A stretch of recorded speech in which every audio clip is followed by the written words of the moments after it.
Good morning everyone. এখন বাজে হচ্ছে সকাল 6টা। আমাকে খুব জলদি জলদি উঠতে হলো, কারণ আজকে হচ্ছে 9:30টায় ক্লাস আছে। আর বাসা থেকে আমার ক্যাম্পাসের ডিস্টেন্স খুবই বেশি। অলমোস্ট মেট্রোতে 14টা স্টেশন ক্রস করে দেন আমার ক্যাম্পাসে যেতে হয়।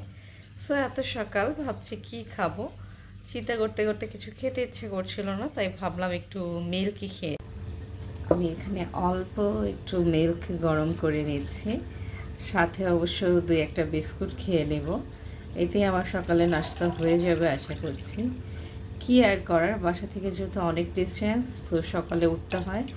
আর এত সকাল সকাল কিছুই খেতে ভালো লাগে না।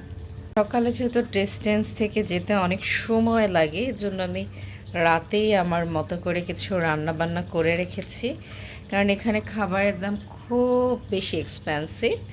এই জন্য আমি একা খাবো তা তো হয় না, সেজন্য আমি আমার ফ্রেন্ডদের জন্য কিছুটা নিয়ে নিয়েছি। এখন শুধু এগুলো ওভেনে গরম করে নিব, তাহলেই হয়ে যাবে।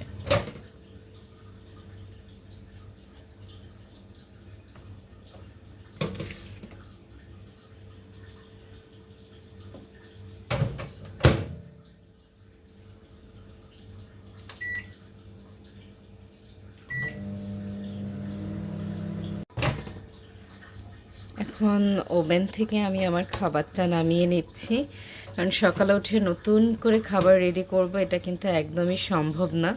সো এরকম ওভেনে গরম করেই আমি আমার খাবারটা সবসময় নিয়ে যাই। এরপর আর কি আমি রেডি হয়ে বের হয়ে গেলাম ক্যাম্পাসে যাওয়ার উদ্দেশ্যে। এদিনও খুব বেশি লেট হয়ে গিয়েছিল, সো তাড়াতাড়ি করছিলাম, এই জন্য তোমাদের সাথে আর বেশি কিছু শেয়ার করতে পারিনি।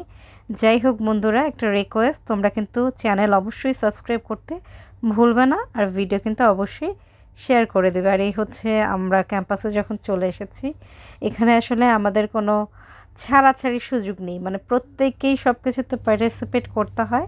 আমরা তো ভালোই এনজয় করি। তোমাদের কাছে তোমাদের ক্লাসরুম কেমন লাগে অবশ্যই কমেন্ট করে জানিয়ে দাও।